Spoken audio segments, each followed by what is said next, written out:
Welcome to Trout Towns, the show where I take you to some of the best towns across America for trout fishing. Each episode, we'll travel to a new town to fish two specific trout streams, from freestone to limestone to tailwater and everything in between. We'll also highlight some of the great American history as well as architecture illustrated by the towns which we visit. All that and more today on Trout Towns. On this episode of Trout Towns, we're in Cumberland, Maryland, your gateway to fishing two of the top 100 trout streams according to Trout Unlimited, nestled in Appalachia, right on the West Virginia border. Our first stop on this trip will be to the Savage River. This small to medium-sized tailwater fishery is pound for pound one of the best mid-Atlantic trout streams with naturally reproducing brown and brook trout, as well as wayward stocked rainbows. Next up, we'll check out the North Branch Potomac River. This large-sized tailwater fishery maintains cool water temperatures year-round, is surrounded by forested hills, and is brimming with stocked and wild trout. While in town, we'll then explore Cumberland's rich historical past, with highlights including ties to George Washington and the French and Indian War, as well as its heyday as a canal and railroad hub, and its deep connection to the Industrial Revolution and manufacturing. Cumberland is the encapsulation of a town which literally shaped American history. We'll also highlight some of Cumberland's well-maintained historic architecture, with styles including Greek Revival, Italianate, Gothic, and Queen Anne, just to name a few. This town is truly a hidden gem worthy of the Great American Walking Tour. Please join me today as we fish, explore, and embrace our very next trout town in Cumberland, Maryland. Cumberland is a city in and the county seat of Allegheny County, Maryland. Located on the Potomac River, Cumberland is a regional business and commercial center for western Maryland and the Potomac Highlands of West Virginia. Cumberland is in the Ridge and Valley Appalachians at the junction of the North Branch Potomac River and Wills Creek. Historically, Cumberland is named after the son of King George II, Prince William, the Duke of Cumberland. It is built on the site of Old Fort Cumberland, a launch pad for British General Edward Braddock's ill-fated attack on the stronghold of Fort Duquesne, located on the site of present-day Pittsburgh during the French and Indian War. Cumberland was also an outpost of Colonel George Washington during the French and Indian War, and his first military headquarters was built here. Washington later returned to Cumberland as president in 1794 to review troops that had been assembled to thwart the Whiskey Rebellion. Cumberland was a key road, railroad, and canal junction during the 19th century, and at one time the second largest city in Maryland, second only to the Port of Baltimore, hence its nickname, the Queen City. The surrounding hillsides provided coal, iron ore, and timber that helped supply the Industrial Revolution. In addition, the city was a major manufacturing center with industries as diverse as glass, breweries, fabrics, and tin plate. However, following World War II, it began to lose much of its industrial importance and its population declined significantly. The city of Cumberland has found itself a center of activity throughout its history. During its more than 200 years of existence, Cumberland has been a military fort, the origin point of America's first highway, the termination point of a monumental federal construction project, a western gateway to the Ohio River Valley, the processing center for rich coal fields, and a primary link on one of America's most successful railroads. When European settlers first began moving into western Maryland in the 1730s and 1740s, they encountered Native Americans residing between the Potomac and Susquehanna rivers. Conflicts ensued, and in 1744, the Maryland legislature purchased the land from the area's Native Americans. In 1750, Virginia planters and English merchants established trading houses and a small storehouse on the land which is now in the heart of Cumberland. The new trading post, later called Fort Cumberland, attracted the French, who moved south and west from their Lake Ontario forts, drove out the English traders, and claimed the Ohio River Valley for France. In 1753, with tensions running high between the French and the English, the governor of Virginia sent a small company led by a young Virginian named George Washington to inform the French to leave English territory and return north. The French ignored Washington's warnings, and he returned to Virginia. In the spring of 1754, Colonel Washington returned to Fort Cumberland, this time with more men. Pushing north from Cumberland toward the forks of the Ohio River, where Pittsburgh is now located, Washington's force of about 230 men encountered 600 French and 100 Indian soldiers. An inexperienced 22-year-old Washington did not withdraw, but instructed his men to build a fort, which he grimly named Fort Necessity. On July 3, 1754, the French and Indian War officially began when both groups attacked the fort. Washington, completely surrounded and with one-third of his men killed, surrendered. Washington and his remaining troops were allowed to retreat without their weapons and returned to Fort Cumberland. With the loss of the Ohio River Valley, Fort Cumberland became the primary staging and supply point for the British on the colonial frontier. The fort, and later the city, derived its name from the Duke of Cumberland, son of King George II of Great Britain. After British General Edward Braddock led another disastrous foray into the Ohio River Valley, George Washington served as commander of the Virginia troops during the French and Indian War and spent a considerable amount of time in the Cumberland area. The cabin that served as his headquarters is the only building to survive from the fort and has been moved to Riverside Park. Washington's service in the area was important because he became convinced that expansion west into the interior of North America and specifically the Ohio River Valley came through Cumberland's valley. In the years between the end of the French and Indian War and the beginning of the American Revolution, Cumberland grew as a town and was designated the seat of the newly created Allegheny County. Also, it was poised to become a major artery on the edge of the American frontier. Following the American Revolutionary War, land-hungry settlers began to push purposefully past the land west of the Appalachian Mountains. Cumberland grew slowly until the much-anticipated Chesapeake and Ohio Canal and Baltimore and Ohio Railroad arrived in the mid-19th century. These improved transportation routes, along with the increased development and trade opportunities that they fostered, transformed this small town into the second largest city in Maryland. During the Civil War, Cumberland was a Union stronghold, and troops were garrisoned there to protect the B&O Railroad. Confederate raiders routinely raided the city, and in one daring raid by McNeil's Rangers, kidnapped 2 Union generals, including General George Crook. In 1864, Confederate General John McCausland advanced along the Baltimore Pike towards Cumberland to disrupt the B&O Railroad. Union Brigadier General Benjamin F. Kelly organized a small force of soldiers and ambushed the rebel cavalrymen near Cumberland at Follett's Mill, forcing the Confederate soldiers to withdraw. Throughout much of its history, Cumberland's economic prosperity derived from its position as an early transportation hub linking the East Coast with the Midwest. Because of its strategic location at a gap in the mountains, Cumberland was, in 1806, the starting point for the nation's first highway, the National Railroad, later known as U.S. Route 40. Of even greater significance to Cumberland's economic development in the 19th century were the B&O Railroad, which reached Cumberland from Baltimore in 1842, and the Chesapeake and Ohio Canal from Georgetown in Washington, D.C. to Cumberland, which opened in 1850. By the 1890s, 5 railroads served Cumberland and employed over 2,000 local people. The C&O Railroad was an important commercial link between East and West, providing bulk transportation of items such as coal, flour, iron, and limestone products. Facilitated by Cumberland's importance as a transportation hub, manufacturing emerged as a major force in the local economy in the 19th century. By the mid-19th century, Cumberland was the second largest manufacturing center in the entire state of Maryland. Important industries included glass manufacturing, brewing, textiles, and iron and steel works. The B&O Railroad's rolling mill, located off of William Street and Maryland Avenue, was a major employer in Cumberland from 1870 until the 20th century. Coal mining quickly became the most important industry in the Cumberland area. Some of the richest beds of soft, bituminous coal in the country lay within the hills and mountains of this region. After the Civil War, coal became one of Maryland's chief products and exports. Coal from the Cumberland area fueled the state's mills and plants, steamships in Baltimore's harbor, as well as the U.S. Navy fleet, and was traded to buyers as far away as London, Brazil, Egypt, and beyond. Various manufacturing plants were established in Cumberland because of its proximity to sources of fuel and raw materials and its position on major transportation routes. Cumberland blossomed as a result. The downtown commercial area thrived, and impressive residences were built around the city to reflect individual prosperity. The city became the economic center of the region. Rural farmers, industrial workers, and miners traveled downtown along with successful industrialists, businessmen, and county officials. Of special note historically in Cumberland are the electronic trolleys, the glass industry, the tire industry, and the textile manufacturing industry, which we'll briefly highlight. Electronic trolleys experienced rapid expansion in the Cumberland region starting in 1891 with the inauguration of the Cumberland Electric Railway. Glass manufacturing played an important role in the growth of Cumberland from 1880 to 1930. The Warren Glass Works Company and the Cumberland Glass Works were established in the early 1880s and would become 2 of the major glass-making firms. The industry used local coal as economic fuel and native pure silica sandstone in the making of the glass.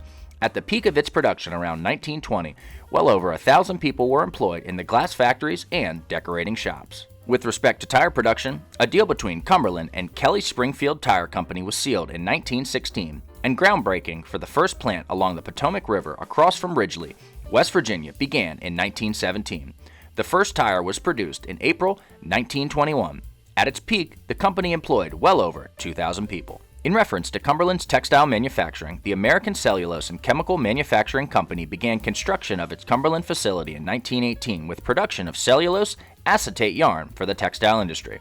The first acetate yarn spun in America was on Christmas Day 1924 at the Cumberland plant. Celanese acetate was introduced as artificial silk, and in 1926, a weaving mill was established in Cumberland to develop acetate-containing fabrics on a commercial scale. During World War II, the Celanese plant produced Fortisan, a yarn used in parachutes, and also a chemical used in synthetic rubber. Wartime production drove employment to a peak of 13,000 workers at the plant. The 20th century witnessed major changes in the Cumberland economy. Traditional industries such as glassmaking and textiles lost ground or disappeared. Nevertheless, manufacturing remained a major source of employment in the area and Allegheny County as a whole until the mid-1980s. Cumberland experienced the same fate as many American cities in the later quarter of the 20th century. Many industries closed their doors, leading to significant outmigration during this period. Many service-related industries have emerged over the past 20 years, particularly in the area of tourism and entertainment, focusing around Cumberland's rich history, natural beauty, and cultural resources. Attractions in and around Cumberland include the Western Maryland Scenic Railroad, the Arts and Entertainment District, the Canal Place Heritage Area, as well as the Allegheny Museum. In addition, Cumberland is just 30 minutes from two of the top 100 trout streams in the United States according to Trout Unlimited, both the Savage and North Branch Potomac Rivers. Now, with that brief history provided, let's go give the Savage River the old college try.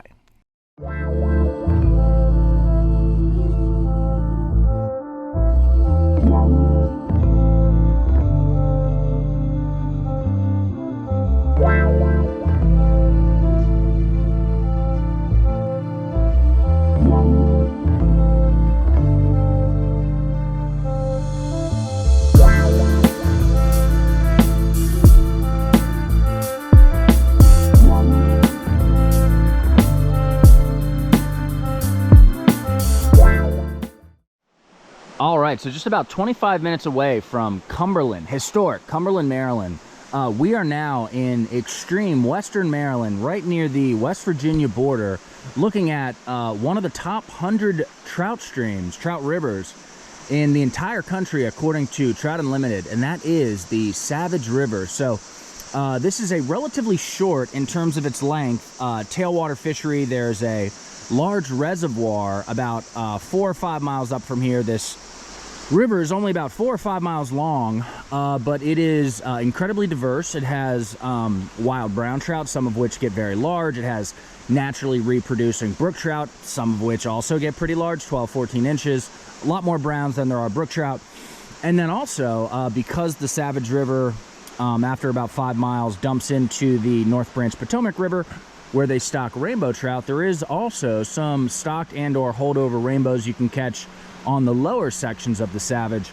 I will say, this is having fished here 5 or 6 times before, notoriously difficult stream to fish, although we've had some success in the past. I've had days where, whether I'm nymphing or dry fly fishing, that I catch absolutely nothing. This is an incredibly difficult stream to fish. Anyways, we're surrounded by the Appalachian Mountains. Western Maryland is absolutely beautiful, very scenic, very rural and rugged. So today, we're going in with relatively low expectations. If we could pick off just a couple wild browns, that'd be really great. We may fish the headwaters section above the reservoir on the Savage River for some native brook trout. Should be a little bit easier to catch, but yeah, coming in really low expectations. If we could just pick off a few. I think we're going to start out dry fly fishing. We may nymph. Almost never have luck nymphing here. It's a very technically challenging stream to nymph. Anyways, we're out here in Western Maryland, very close to Cumberland, surrounded by forests, public lands. Really excited to get started, so let's get out here and see what happens.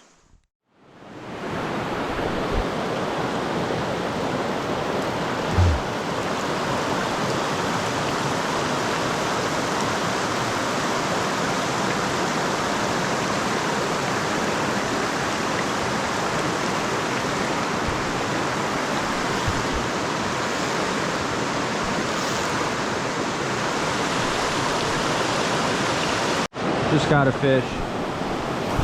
Doesn't feel too big. Feels okay. Ooh. Fighting pretty hard. Oh, running. Still don't think it's too big. Either hit a black woolly bugger or a pheasant tail. Not sure yet. Haven't gotten a good look at him. Looks like a wild brown. Wild brown. We'll certainly take it. Oh no, that's a rainbow. That's a rainbow. Must be, I think they I don't think there's any natural reproduction of rainbows in here, so this must be a stocker coming up from the North Branch Potomac, fighting quite hard. We will certainly take it. Don't want to lose him. Like a loser. Hit the black woolly bugger, which is great. Got him. All right, so that is a good looking, presumably stocked. I don't know if there's any natural reproduction here. Really good looking. We'll call it stocked rainbow. Definitely a stocked rainbow, but we'll certainly take it. So let's get the hook at him. Take a look at him. All right, so we just got what I assume is maybe a holdover rainbow, probably 12, 13 inches. Really great colors. If it is indeed a stocked rainbow. There might be some natural reproduction of rainbows in the Savage River. I'm not 100% sure. Could be wrong about that. But this is a solid looking rainbow trout. Really great colors. Let's get him right out of here. That's a great fish. Let's get him out of here.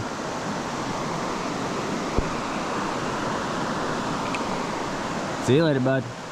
See you later. All right, so we're down here on the lower Savage River. We're actually only about 100 yards from where the Savage River dumps into the larger North Branch Potomac. And because it is terrestrial season, we did tie on a beetle. Just had a bite from what looked like a pretty good fish, or at least a take. He didn't actually hit it, but had a take from a pretty good fish. We also have some ants, in addition to a couple different kinds of... Oh!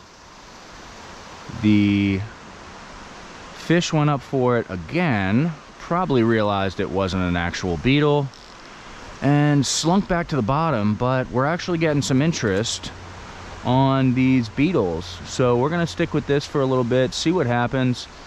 I do have some other types of beetles we can try.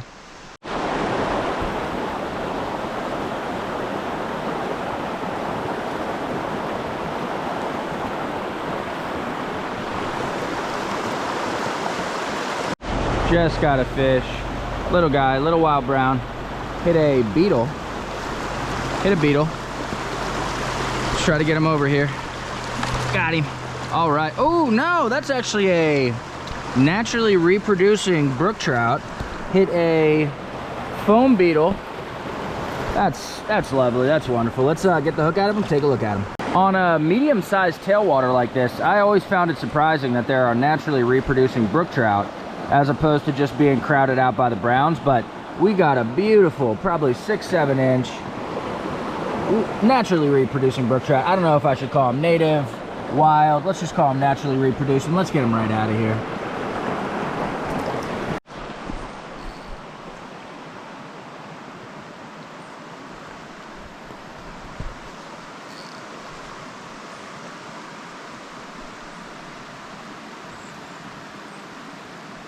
Just got a fish. That's a rainbow. Oh, got him. All right, so presumably just a... All right, so we probably got what I assume is just a stock rainbow. I don't think they have natural reproduction, but the marks on this look pretty good. If I didn't know any better, I'd say this is a wild rainbow. Either way, let's get him right out of here. Maybe a wild rainbow. Let's get him out of here.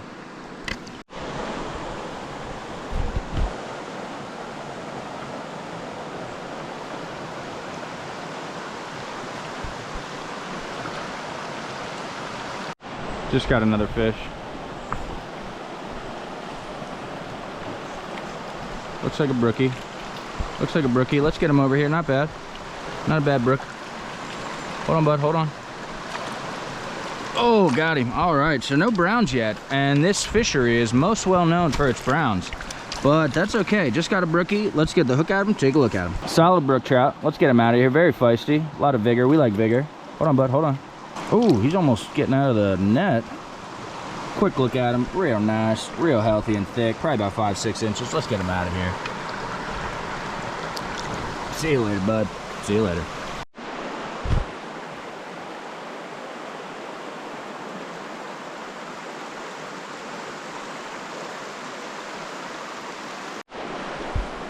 Just got a fish. Doesn't seem like a big guy. Doesn't seem like a big guy. Again, just hitting the beetles. We're getting all these on beetles. First wild brown, that's great. Really small, very small wild brown, but we will certainly take it. We got all 3 different kinds of trout species on the Savage River tailwater. Rainbow trout, brown trout, and brook trout. So that's, you know, that's something. Let's get this guy right out of here. Kind of a teeny tiner. We like teeny tiners. We like different age classes, etc. So let's get him right out of here. Hold on, bud. Hold on. Hold on. Hold on. Nice little wild brown. Wetting my hands. Hands are sopping wet, guys. You can see the water literally dripping from my hands. Let's get him out of here. See you later, bud. See you later.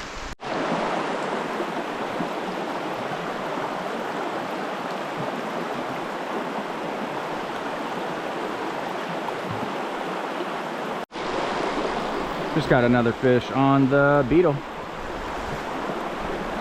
Looks like another little wild brown. Oh, got him.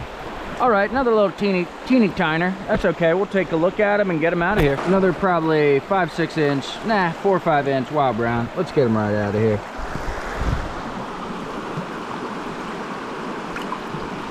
See you later, bud. See you later. All right, so we made a move. We left the tailwater section of the Savage River behind.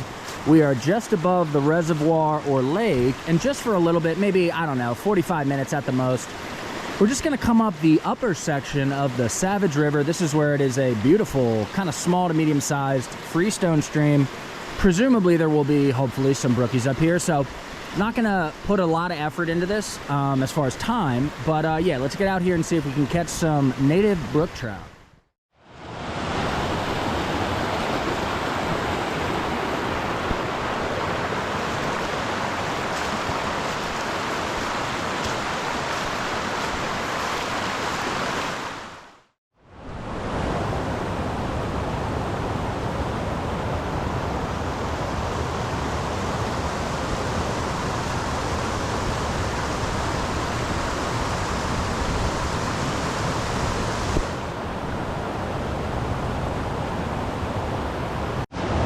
Just got my first fish up here. Let's see what we got. Looks like a brookie. Oh, that's a brookie. That's nice. We'll take it. We'll certainly take it. Oh, got him. All right, so little guy, probably about four inches or so, but that's great. Hit a very small parachute Adams. Let's get the hook at him, take a look at him. All right, so gorgeous little stream bred native brook trout. Let's get him right out of here. Hold on, bud, hold on. Love these little brook trout. That's beautiful, that's beautiful. Let's get him out of here. See you later, bud. See you later.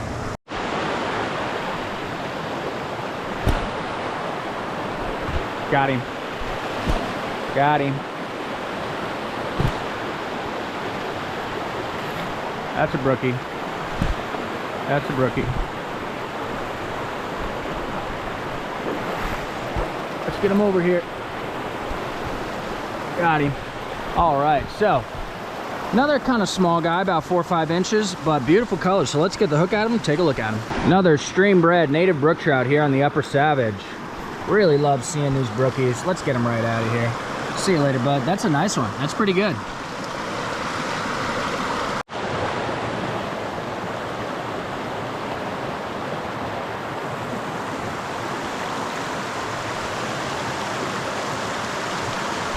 Got him. Got him. Another little brook trout. Probably the smallest up here, probably about 3 inches. We love seeing different age classes, guys, so that's great. That's great. Let's get the hook at him and take a look at him. So just a little teeny tiner, but really gorgeous colors. Really nice colors on this fish. Let's get him right out of here.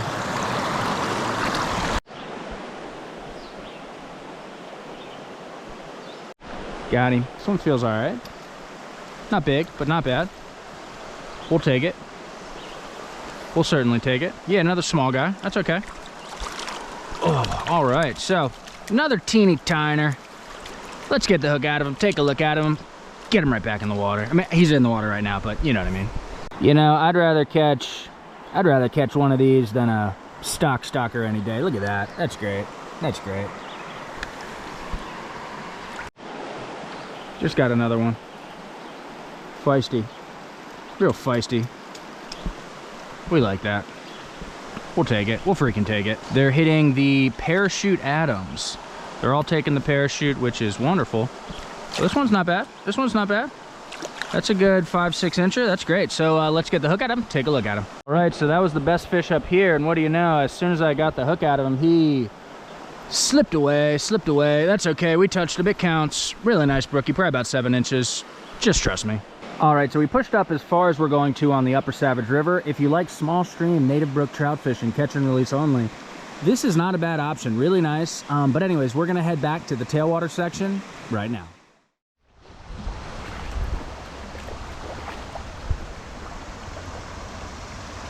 Just got a fish. Feels okay. I think it's a brown. It's not huge, but it feels pretty good. Let's try to get him over here. Hit the beetle. Hit the beetle. It's like a parachute type beetle thing. Oh. Yeah, this doesn't feel bad. Definitely not huge, but not bad. Oh, that's pretty good.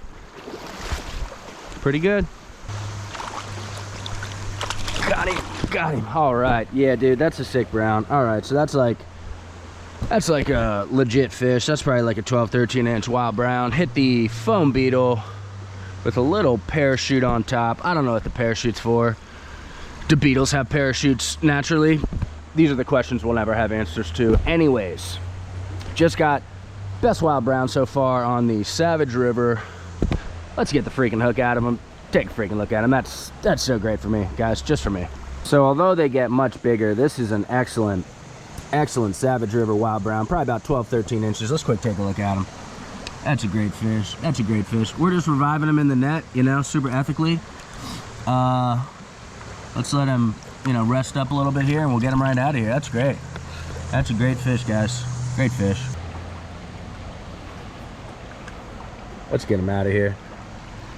Let's get him out of here. See you later, bud. See you later.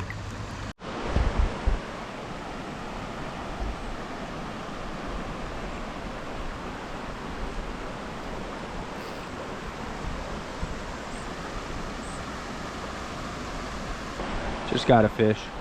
Not sure what it is yet. Think I got stuck on something. Pretty sure I got stuck on something. So we have a fish on, but I think I got snagged on like a stick or something. So we're gonna walk over here. Fortunately, the water is really deep that I have to walk through. That's good. That's good. We don't know if the fish is actually still on. Oh, it looks like it is. Okay. But definitely caught on something. All right, so we finally got it unstuck from this log. Brown trout's fine. Nice medium-sized brown. Nothing crazy. Probably about 6-7 inches. That's great. That's great. So we're gonna walk through this deep water, get back to the shore, get the hook out of him. So not a bad little brown after getting him unstuck. Probably about 6 inches. Not terrible. We'll certainly take it. Let's get him out of here.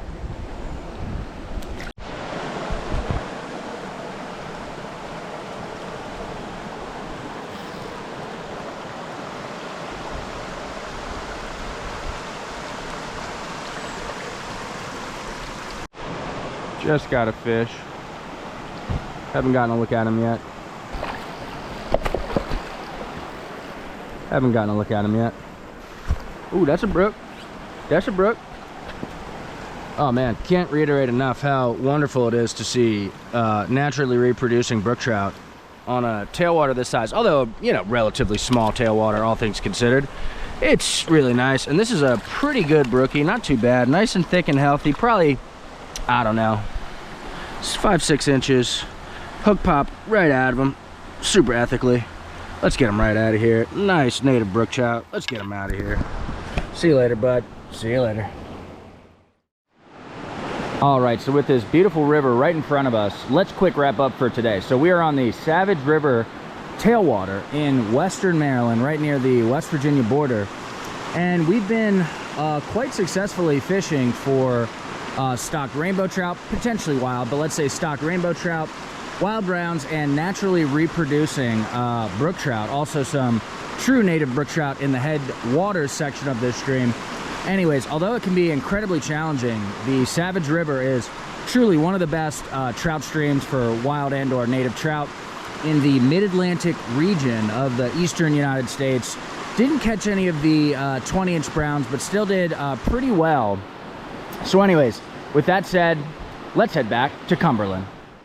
Within Cumberland, Maryland, we have the Washington Street Historic District, which is a National Historic District named after George Washington. It is approximately 35 acres of residential area to the west of downtown Cumberland and consists primarily of 6 blocks on Washington Street. It contains large-scale 19th and 20th century houses representing most of the major architectural styles, including examples of Greek Revival, Italianate, Gothic, Queen Anne, Romanesque, Colonial Revival, and Bungalow. Of special note are the Washington Street Library, Emmanuel Episcopal Church, and the Allegheny County Courthouse, among many other notable architectural gems. The Washington Street Library is a Greek Revival-styled building constructed between 1849 and 1850 as a larger building for the Allegheny County Academy, the first public school in the Allegheny County area, which was founded in 1799.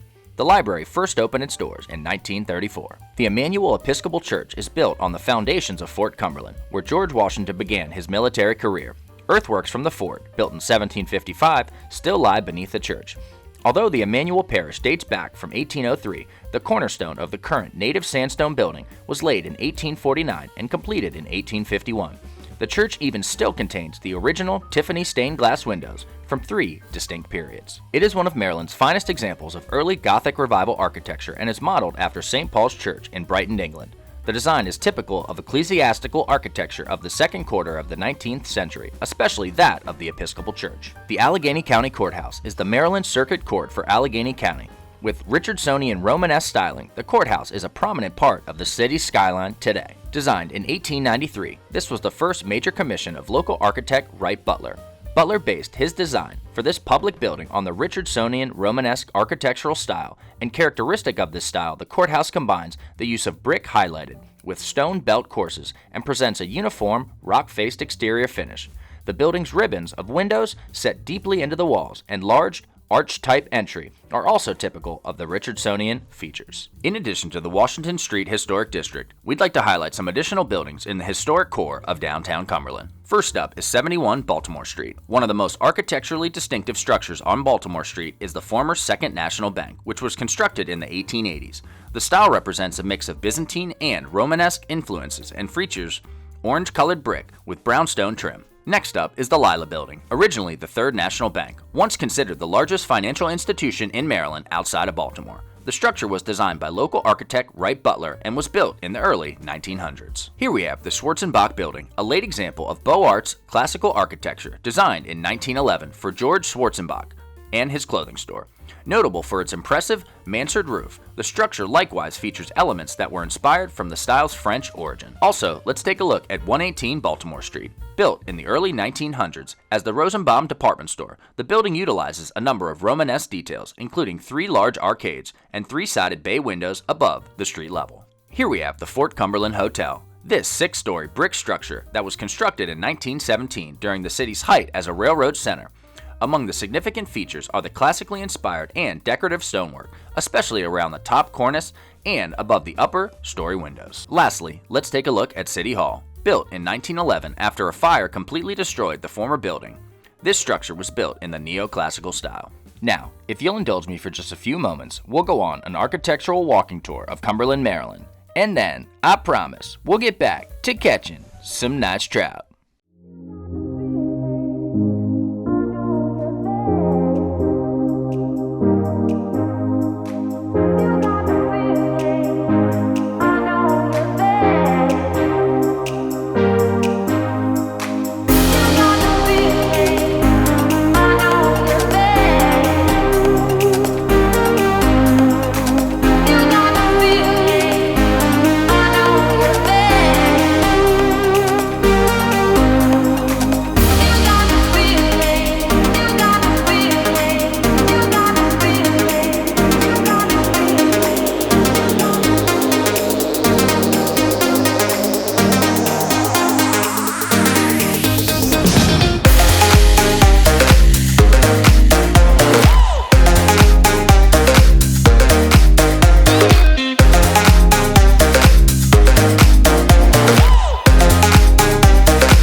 right, so maybe 30-35 minutes from downtown historic Cumberland, Maryland. We are now on the North Branch Potomac River. This is the larger body of water that the Savage River dumps into a couple of miles below where we're at today. Similar to the Savage River, this is a tailwater fishery. It should have a mixture of rainbow trout and brown trout, maybe some wild, maybe some stocked.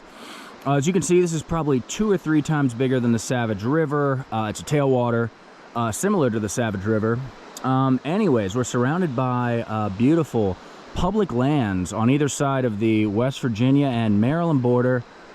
This is a tough fishery. I've only fished here a couple times in the past, but it's always been difficult for me. So if we could pick off just 3 or 4 fish today, that would be really terrific. I'm going to start out nymphing. It's quite overcast, cloudy, a little bit rainy, a little bit cool.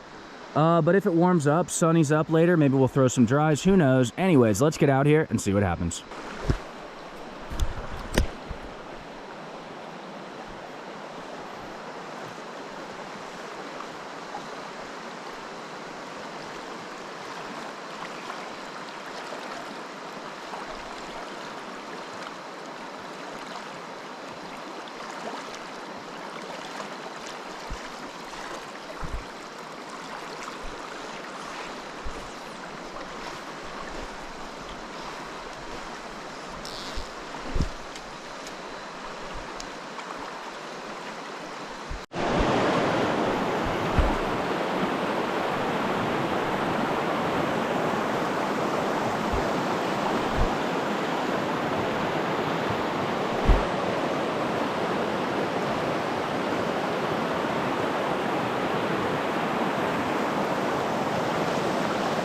Just got a fish. Not sure what it is yet. It's raining a little bit. That's okay. Can't tell what kind of fish or if this is even big or not.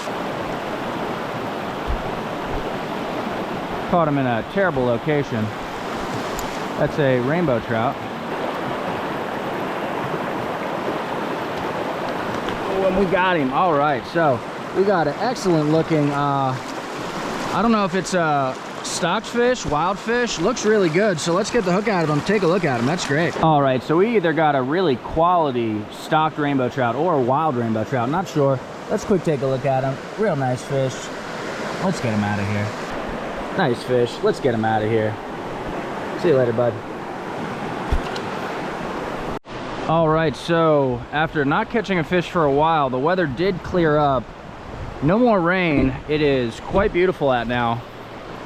It's been a very slow late morning, early afternoon, but we are going to stick with it. At some point, I think we're going to go to the lower section of this stream.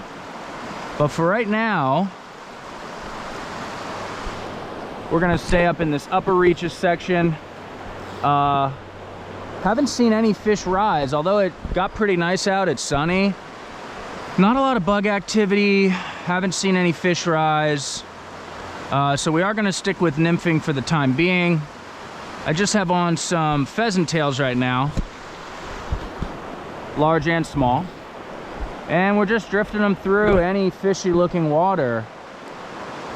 But yeah, very slow, but we're going to stick with it, give it the old college try, and kind of just see what happens. Nope, got stuck on a leaf. That happens, guys.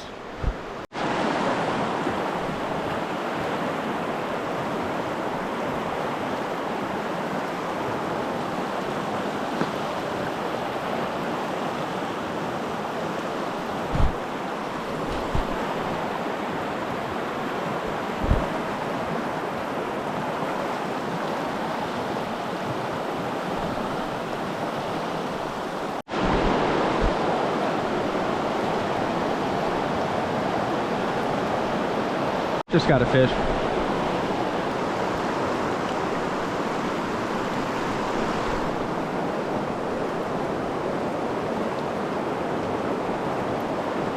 Hold on, bud, hold on. Got him. All right, another beautiful, absolutely gorgeous rainbow trout. So let's get the hook at him, take a look at him. All right, so another really good looking, probably stalker, but again, the colors look really good. Fins are wonderful as well, so let's get him right out of here. Gorgeous colors on this fish, gorgeous colors. Oh, all right, he's out of here, he's out of here. All right, so we just got to the lowest section of the North Branch Potomac River tailwater that we're going to be fishing. The Savage River actually dumps in right over here, so this is kind of where both rivers meet. We're just going to poke around down here. See another guy fishing up here. Probably just going to poke around down in this area. Kind of got to poke around down in this area and just see what happens. Might be some fish in some of these riffles. We're going to go up maybe a couple 100 yards, nothing crazy. Just see if we can pick off a couple fish.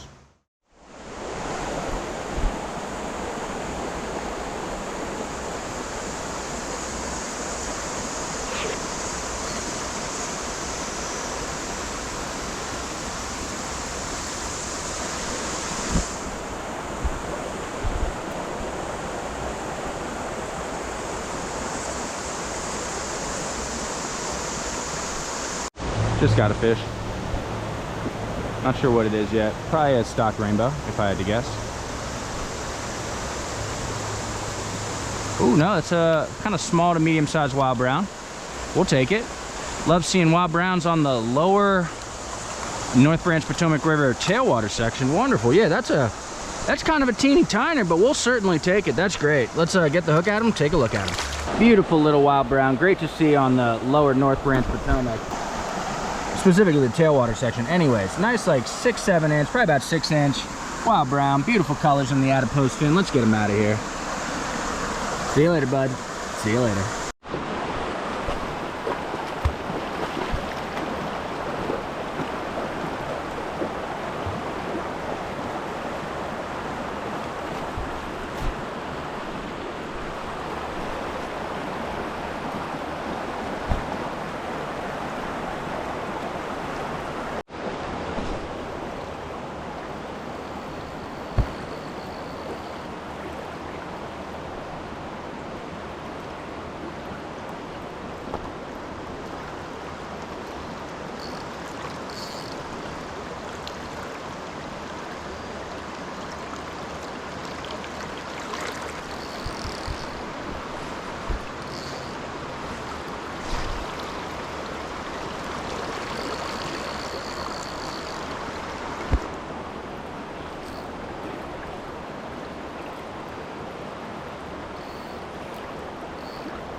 Just got a fish, just got a fish. Haven't gotten a good look at him yet. Doesn't feel big, doesn't feel big. Looks like a rainbow, and we got him. All right, so nice, beautiful colored rainbow. Don't know if it's a stalker, don't know if it's a wild guy, but we will certainly take it. Let's get the hook at him, take a look at him. All right, so it's a feisty rainbow, probably a stalker, but looks pretty good. The stalkers down here have wonderful pink colors. No complaints from me whatsoever. Nice fish, real nice. Let's get him right out of here. That's great. Let's get him out of here. All right, so with this beautiful old stone arch railroad bridge right in front of us, let's quick wrap up for today. So we're taking a look at the North Branch Potomac River, a medium to large size tailwater fishery on the West Virginia Maryland border, just about 25-30 minutes from downtown historic Cumberland. Today we managed to catch mostly rainbows of dubious origin, maybe stocked, maybe wild, who knows. A couple of browns mixed in as well. They do have large specimens of brown and rainbow trout. Didn't catch any of those. Someday I'd love to do like an inflatable raft fly fishing trip. I think that's the best way to tackle this stream from what I read, cover a lot of water. Anyways, I think that's all we got from this stream. Thanks for watching. From all of us here at Trout Towns, and by all of us, I sadly just mean myself, we'd like to thank you for watching today's episode. If you have any other trout towns you'd like me to visit, please drop me a comment in the comments section of this video. Also, if you enjoyed this video and would like to see me visit other trout towns across this great country, please consider subscribing to the Traveling Trout Co channel to give my life meaning. Also, go ahead and tap that like button. Just give it a tap. Trout Towns, brought to you by Traveling Trout Co, a company that's not really a company in any meaningful or significant way. Stay trouty, folks.